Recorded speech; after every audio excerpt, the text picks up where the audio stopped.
Yesterday we have already studied what is exactly a unit cell. Okay, हमने पढ़ा था क्या था unit cell? Smallest part of any crystal lattice. Okay, किसी भी क्रिस्टल लैटिस का सबसे छोटा part is your unit cell. Okay, अब आता है कि यूनिट सेल कितने टाइप्स के होते हैं. तो यूनिट सेल हम जो टाइप्स पढ़ रहे हैं, ठीक है, देखना. Unit cell is generally of 4 types, 1, 2, 3 and 4, right. और पहला होता है simple cubic unit cell. Simple cubic unit cell, उसको शॉर्ट में लिखते हैं SCC, ठीक है. दूसरा होता है body centred unit cell. Body centred unit cell BCC short में लिखते हैं. ओके. तीसरा होता है फेस सेंटर्ड यूनिट सेल, जिसको हम शॉर्ट में FCC भी लिखते हैं. और लास्ट होता है एंड सेंटर्ड यूनिट सेल, जिसको हम शॉर्ट में ECC भी लिखते हैं, राइट. तो जनरली यूनिट सेल आपके 4 टाइप्स के होंगे, राइट. तो अब हम बढ़ते हैं कि एक एक टाइप का हमारा यूनिट सेल क्या होता है. ओके, और उसमें हमारे नंबर ऑफ एटम्स कितने होते हैं, ठीक है.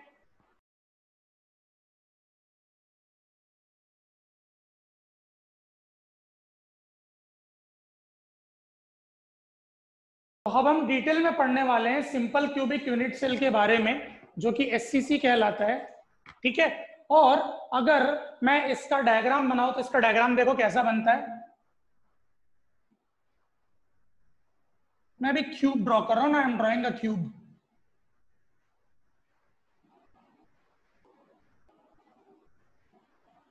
तो ये देखिए, ये आपका क्यूब हो गया.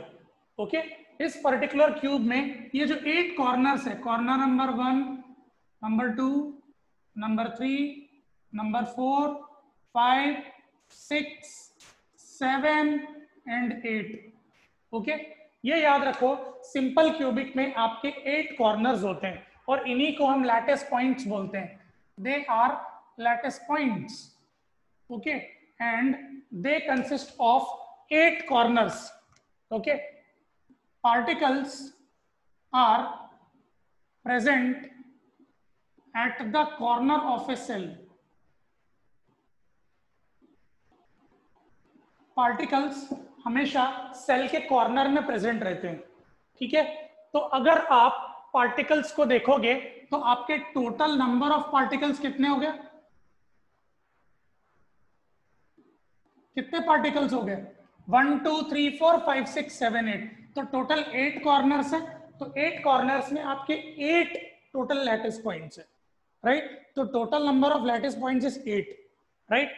अब आता है कि अगर मुझे कोई बोला जाए नंबर ऑफ एटम्स निकालने पर यूनिट सेल में, तो ये एक मेन आर्ट है इस चीज को निकालना. Okay, number of atoms per unit cell मतलब एक यूनिट सेल में नंबर ऑफ एटम्स निकालना, ठीक है. तो याद रखो, ये नंबर ऑफ एटम्स निकालने के लिए आपको ये पता होना चाहिए कि कॉर्नर का लैटिस पॉइंट का कंट्रीब्यूशन कितना है. लैटिस पॉइंट अगर फेस में है तो उसका कितना है, राइट. तो यहाँ पे हमारे सारे के सारे लैटिस पॉइंट्स कॉर्नर में. याद रखना, each lattice point at the corner, कभी भी कोई भी कॉर्नर वाले लैटिस पॉइंट का जो कंट्रीब्यूशन होता है towards the number of atom, the contribution is 1/8. Okay, हर एक लैटिस पॉइंट का नंबर ऑफ एटम्स के लिए कंट्रीब्यूशन होता है 1/8. ये आपको फिगर याद रखना चाहिए, right. So total lattice points आपके कितने इज इक्वल टू 8. तो 8 लैटिस पॉइंट का कंट्रीब्यूशन क्या होगा? 8. अब देखो, तो कंट्रीब्यूशन ऑफ कितना हो जाएगा? 8 इंटू 1/8 कैंसल हो जाएगा, इज इक्वल टू 1. तो आप एक चीज क्लियरली देख सकते हैं कि कंट्रीब्यूशन क्या हो जाएगा? 1 हो जाएगा ओवरऑल. तो number of atoms per unit cell अगर सिंपल क्यूबिक सेल में निकालना है तो उसकी वैल्यू होती है 1, याद रखना, right. So number of atoms per unit cell अगर आपका निकालने बोला जाए तो आपको कॉर्नर का कंट्रीब्यूशन पता होना चाहिए। एक कॉर्नर पे लैटिस पॉइंट का कंट्रीब्यूशन 1/8 है, तो 8 कॉर्नर मतलब 8 इंटू 1/8, तो total contribution is equal to 1। अब आपका अगला टाइप है फेस सेंटर्ड यूनिट सेल, जिसको अपन शॉर्ट में लिखते हैं FCC, ठीक है।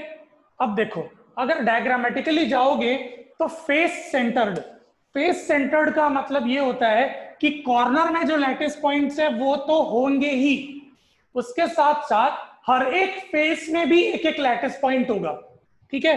तो अगर आप थोड़ा सा दिमाग लगाओगे तो आप देखो कि एक क्यूब के टोटल कितने फेसेस होते हैं, 6 फेसेस होते हैं, यस और नो, ओके। तो अगर मैं फेस की बात करता हूं, particles are present at the corner of the unit cell and one particle is present in each face.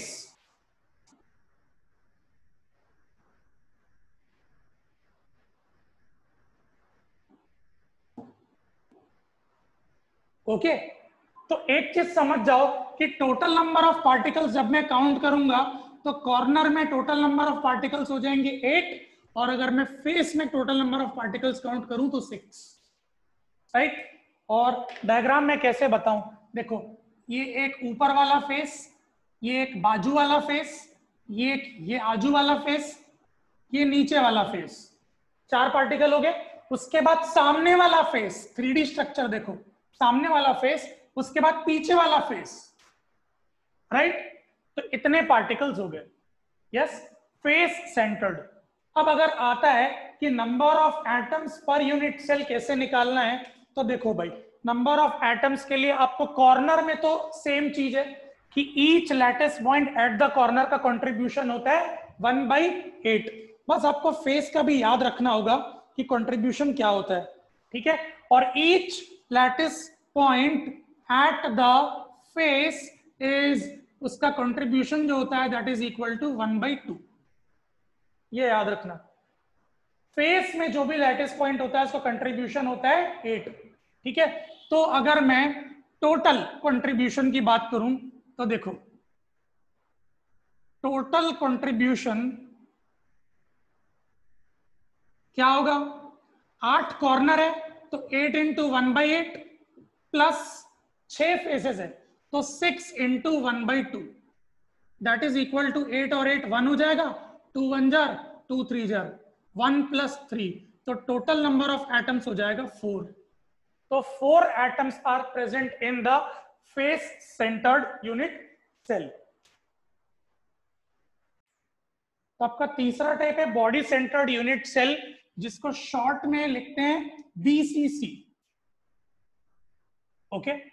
और बॉडी सेंटर्ड में भी आपके कॉर्नर्स बराबर प्रेजेंट रहेंगे, ठीक है, कॉर्नर रहेंगे, कॉर्नर नहीं रहेंगे ऐसा नहीं हो सकता। तो लैटिस पॉइंट्स 1, ये जो है 1 particle is present in centre of the body, एक पार्टिकल आपका सेंटर ऑफ पूरे बॉडी में प्रेजेंट रहेगा, ठीक है। देखो जनरली पार्टिकल्स जो 8 पार्टिकल्स है जो आपने शुरू में बनाया है, ये देख लो, ये 8 पार्टिकल्स तो आपको रहेंगे कॉर्नर में, राइट। लेकिन अगर मैं क्यूब का सेंटर ले लूं, बराबर सेंटर, तो ये एक बॉडी सेंटर है, पूरे सेंटर के बीचों, पूरे क्यूबिक स्ट्रक्चर के बीचों बीच, राइट। तो वो एक सेंटर होता है आपका बॉडी, तो एक particle centre of the body में प्रेजेंट होता है, बाकी 8 पार्टिकल आपके कॉर्नर में प्रेजेंट होते हैं। तो ये समझ लो total number of particles corner में 8 है और सेंटर में आपका 1 है, राइट। अब आता है कंट्रीब्यूशन, ओके। तो each lattice point at the corner contribution 1/8, ये तो आपको पता है, ठीक है। पर lattice point in the body centre, okay, अगर मैं सेंटर की बात करता हूं कंट्रीब्यूशन की, तो उसका कंट्रीब्यूशन होता है बराबर 1। बॉडी सेंटर का जो कंट्रीब्यूशन होता है दैट इज इक्वल टू 1, आप याद रखो, राइट। क्वेश्चन कैसा होगा, total contribution 8 into 1/8 plus 1 into 1 यानी कि 1 + 1 यानी कि इक्वल टू 2। ओके, तो आपको ये तीनों से एक चीज क्या सीखने को मिला? कंट्रीब्यूशन। क्या क्या कि अगर सिंपल क्यूबिक सेल है, कॉर्नर में है सेल तो 1/8, और अगर फेस में है तो 1/2, और अगर बॉडी का सेंटर है तो कंट्रीब्यूशन 1। ठीक है, अब कंट्रीब्यूशन 1 है, जितने नंबर ऑफ एटम्स दिख रहे हैं उतने से मल्टीप्लाई करो, टोटल कंट्रीब्यूशन। तो एक चीज तीनों से आपको क्या समझ में है कि कंट्रीब्यूशन सबसे ज्यादा एफसीसी का है, देन बीसीसी का है, देन एससीसी का है। यस और नो? हाँ, नंबर ऑफ एटम्स एफसीसी में ज्यादा है, उसके बाद बीसीसी है, उसके बाद एससीसी है, राइट? तो नंबर ऑफ एटम्स का ये अपने को एक ऑर्डर मिल गया। इससे हम क्या निकाल सकते हैं? इससे हम स्टेबिलिटी निकाल सकते हैं। ओके, कि जितने ज्यादा आपके नंबर ऑफ एटम्स होते हैं उतनी ज्यादा आपकी स्टेबिलिटी होती है, right? So if somebody is going to ask you which is the most stable type of unit cell, तो आपका एफसीसी मोस्ट स्टेबल है। ओके, और आपका एससीसी लीस्ट स्टेबल है। क्यों? ऑर्डर आपका यही है, एफसीसी, बीसीसी और एससीसी।